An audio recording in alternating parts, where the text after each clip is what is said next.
జయశంకర్ భూపాలపల్లి జిల్లాలో ఉద్రిక్తత పరిస్థితులు నెలకొన్నాయి. బీజేపీ ఆఫీస్ ముట్టడికి కాంగ్రెస్ శ్రేణులు ప్రయత్నించారు. కాంగ్రెస్ కు వ్యతిరేకంగా బీజేపీ కార్యకర్తలు నినాదాలు చేశారు. బీజేపీ కాంగ్రెస్ శ్రేణుల పరస్పర నినాదాలతో హైటెన్షన్ వాతావరణం నెలకొంది. దీంతో పోలీసులు భారీగా మోహరించారు. పోలీసులు ఇరు పార్టీల కార్యకర్తల మధ్య తోపులాట జరిగింది.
నల్గొండ జిల్లాలో ఉద్రిక్తత చోటు చేసుకుంది. నల్గొండలో కాంగ్రెస్ శ్రేణుల ఆందోళన చేపట్టారు.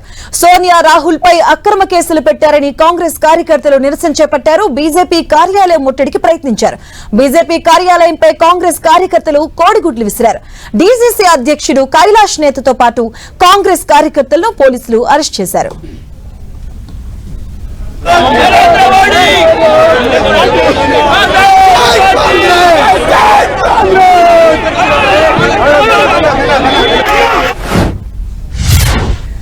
ఆదిలాబాద్ జిల్లాలో ఉద్రిక్తత చోటు చేసుకుంది. కాంగ్రెస్ కార్యకర్తలు పోలీసుల మధ్య తోపులాట జరిగింది. పోలీసులు కాంగ్రెస్ కార్యకర్తల మధ్య వాగ్వాదం చోటు చేసుకుంది.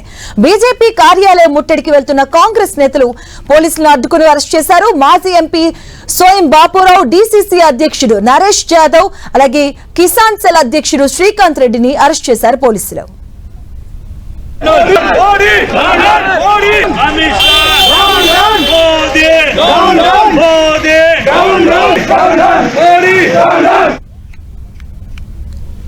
నిజామాబాద్ జిల్లాలోనూ ఉద్రిక్తత పరిస్థితులు నెలకొన్నాయి. బీజేపీ ఆఫీస్ ముట్టడికి ర్యాలీగా బయలుదేరిన కాంగ్రెస్ శ్రేణులను ఎన్టీఆర్ చౌరస్తా దగ్గర పోలీసులు అడ్డుకున్నారు. పోలీసులు కాంగ్రెస్ శ్రేణులకు మధ్య తోపులాట జరిగింది. జిల్లా అధ్యక్షుడు నగేష్ రెడ్డి సహా 50 మంది కార్యకర్తలను పోలీసులు అరెస్ట్ చేశారు.